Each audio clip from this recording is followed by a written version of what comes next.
So yeah, Mashima is the head Gruvia. He's captain of the ship. He created them, so they are his creation. They are his brainchild, and he loves. Of course, he loves the ship, and he loves that we love it. That's what's great.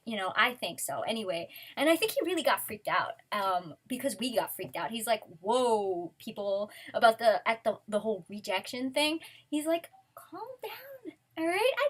Didn't you see how she reacted? It was a joke. It was a joke. What are you doing? Why are you taking it so seriously? Here is Gray and Juvia sharing some ice for summer. Don't you see how look they're fine."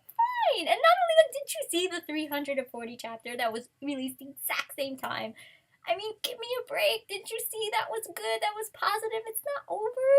What? Calm down. And then I was surprised. See, this is what I love when people because I expect things. When I expect things, it's bad, because I'm not gonna get what I'm expecting. It's like so dangerous now. Like I've forsaken expectations completely at this point because we all see what happens. All right, what we were waiting for in July, that we were gonna get some kind of like fantastic romantic moment, and then went to Kajevi. Of course it did, because why would Mashima, give it to Gruvia? He wouldn't. And I actually thought, in fact, like I was for a long time going, oh, there's no way he would label something Gruvia romantic. He wouldn't, because he's still teasing that so big, like he's not going to, it's not going to be Gruvia, it's going to be Jirza. I was so sure, but then everything that led up to, including mirroring Rave Master, which I posted, which I was like so sure at that point with all the teases and everything that was going on there.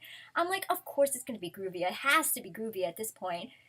Oh, Mashima, you're just such a troll. Oh my god. So no, it wasn't Gruvia. We're still waiting. Nothing has happened since then. It's just been nothing. Nothing at all. We're just still waiting for anything to happen.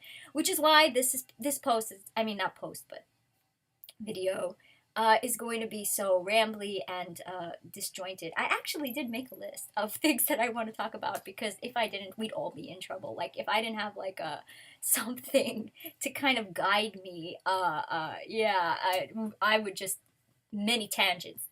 I all over the place. I just go off. In fact, I've already gone off. I'm sorry about that. Okay, I'm gonna stick to the list now. I'm going back to the list. But yeah, we didn't get anything yet. We're still waiting, and it's probably not gonna happen until end of the year, next year, because I agree with like what Riri B said. Marie, she said that it's not gonna happen till the end, and from the way that it looks like the end of this arc, I mean, the way that it looks like it's not. Um, because oh, by the way, Riri B is the one who made the glorious Gruvia manifesto. She's awesome. So definitely, if you're not following her, like, what are you doing with your life? Go do that. Canna Renee also, she's amazing. Go follow her too. She's just so smart and just says such interesting, spot on things about Gruvia. So and Juvia, and you should follow her too, because she's awesome.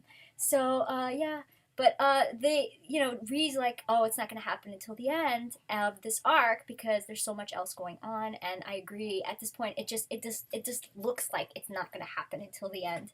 So because there's so many other balls in the air. You've got Gray having to defeat Mard and stuff, and Natsu probably being end in my opinion and lots of people's opinion.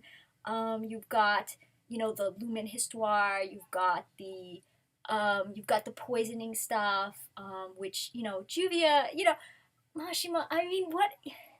See, this is why you have to like don't have expectations, but at the same time, it's okay to think about this logically. Why wake her up to remind us that she wants to talk to him, that she's still feeling bad, if he wasn't going to touch on it again. He could have just not ever woken her up. He could have just left her freaking passed out, because that would have been better and easier than, than reminding us, hey, this is still, hanging over everything. So this is going to come up again. We're going to deal with it in time. So just don't forget it. It's still in play. Don't worry about it. So I'm like, that's there was no logic there though. It was like, why is she suddenly okay? Like I literally thought she was just fine now. That's what it looked like. She was so lucid, she was so present, she was like freaked out about the dragons, and she just was like sad, and she just looked fine. So, but now she's not. Now she's being carried by, Gajeel sama, and which is great. I love. Okay, that we got that BrOTP because we never get them. Like we rarely get anything of Gajeel and Juvia in the manga, like the anime, which does a lot of things wrong. Does that right, in my opinion, because it's nice that we get some more stuff from that reminds us that, hey, they were both in Phantom Lord, and it was Juvia who was the one who suggested that Gajeel come into Fairy Tale. She was the one who urged Makarov to go get him and bring him here because she thought he was lonely and that he was a good person underneath everything else. And I would love to find out like what their relationship was in Phantom Lord. Like, how did they get close? How did he become Gajeel-kun? But we're not gonna get that because backstory on Juvia. Psh, that is just a waste of time, apparently. Even Gajeel gets more backstory at this point than Juvia. It's very sad. I know we had several flashbacks to her past. Well, in that instant that we saw, Juvia turning. When she was fighting Gray, we saw like her dating Bora, which is still gross to me, by the way. And we saw her sad when she was a little kid because the other little kids didn't want to play with her, and we know because they said so in like a extra thing that Juvia doesn't have any parents. And the question is, why doesn't she have any parents? What happened to her parents? Was she in an orphanage all that time? Is that what that flashback was? And how did she date Bora if she was a Rain woman? Like, why was he dating her, and how long were they dating? And did she have any other boyfriends? By the way, I wanted to bring up that I really love that in the recent magazine for Grays, which is right here, by the way. So, whee!